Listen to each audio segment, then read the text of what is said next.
Hello friends, we will see today adjustment of MB plow or the moldboard plow from this course Farm Machinery and Power. There are basically two different types of adjustment in MB plow. Why the adjustment is required in MB plow? So there are two main purposes. You should get the proper depth of the plowing and the width of the plowing. So there are two needs of plowing. The depth should be proper, and the second is width of the plowing should be a maximum or proper. So there are two types of the adjustment. For proper penetration and efficient work by the moldboard plow, some clearance is provided in the plow. This clearance is called suction of the plow. And there are two types of the clearance, vertical suction and horizontal suction. So we will see the vertical suction.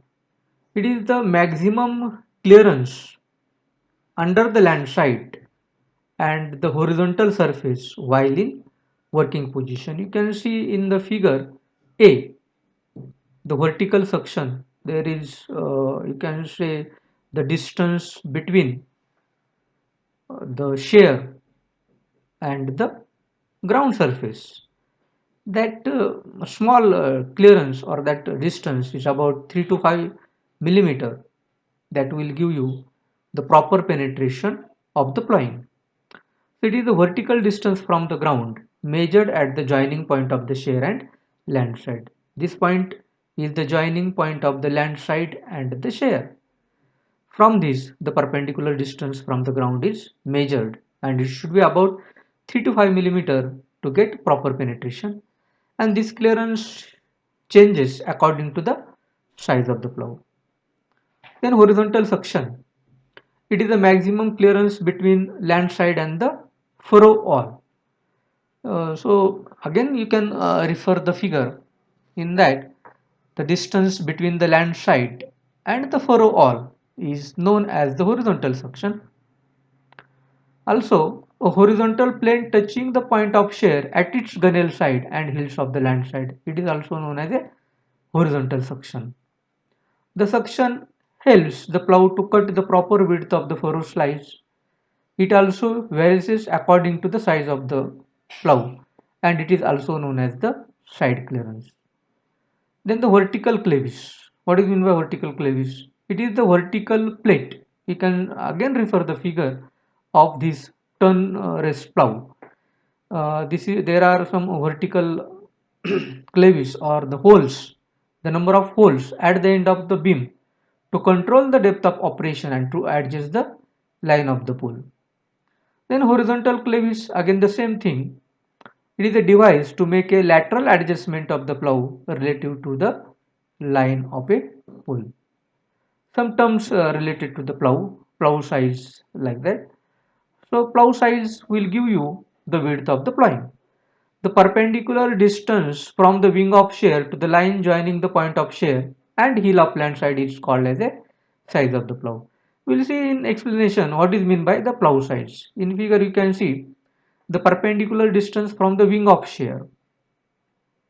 So there is one component of shear, wing of shear. We have to put the perpendicular line from the wing of shear to the point joining sh of shear and heel of land side. That perpendicular distance is known as size of the plow. Size of the plow gives you or it indicates the width of the plowing or the furrow width. Then center of resistance, you can refer the figure. Center of resistance is there. It is the point at which resultant of all horizontal and vertical forces act. The center lies at a distance equal to 3/4 size of the plow from the shear of the wing. Then there is another term, line of pull. It is an imaginary straight line passing from the center of pull, the point of hitch and the center of a resistance. You can see this is the line of the pull, which is imaginary line, passes through the center of the pull and the point of the hitch, and also the center of resistance. This line is known as line of the pull.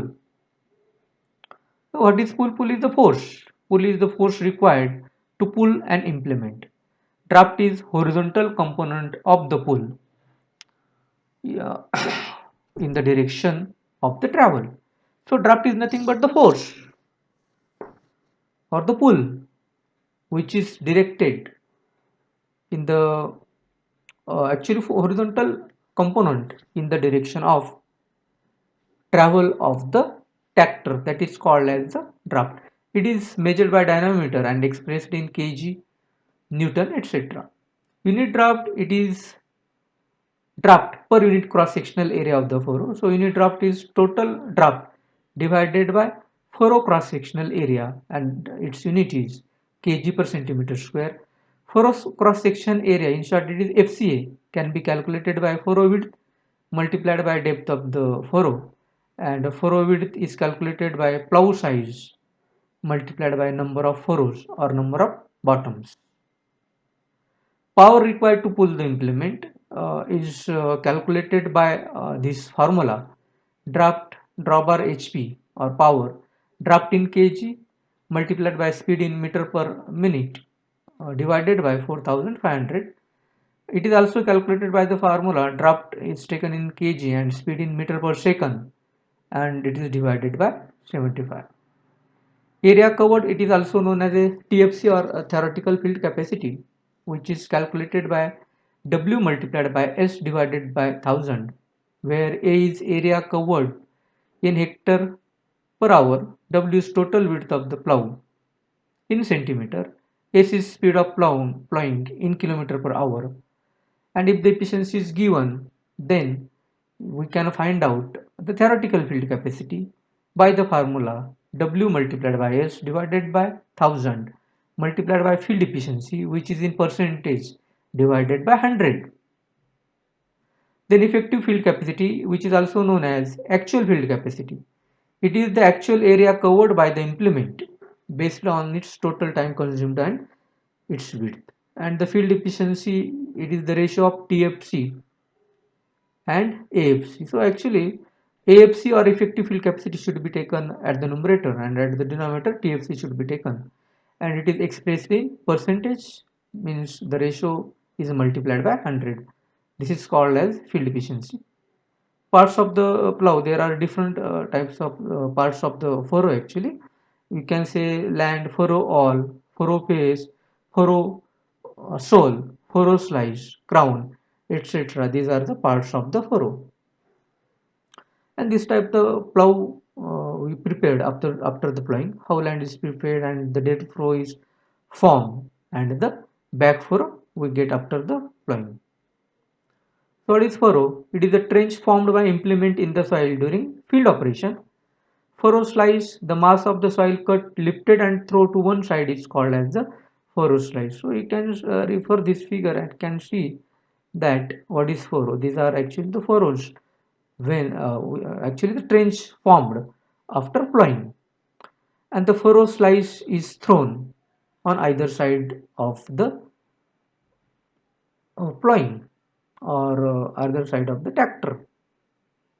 So this figure shows back furrow. This is the back furrow. You can say the crown also. Then this is the furrow slice. This is the furrow all. This is the furrow sole. This is the dead furrow. Means there are different terms which we have to explain in this, and it can be understood by this figure. Furrow all, it is undisturbed soil surface by the side of the furrow. And crown, the top portion of the turn furrow slice is called crown. Back furrow, a raised ridge left at the center of the strip of land when plowing is started from center to side is called back furrow. Then dead furrow, an open trench left in between two adjacent strips of the land after finishing the plowing is called dead furrow.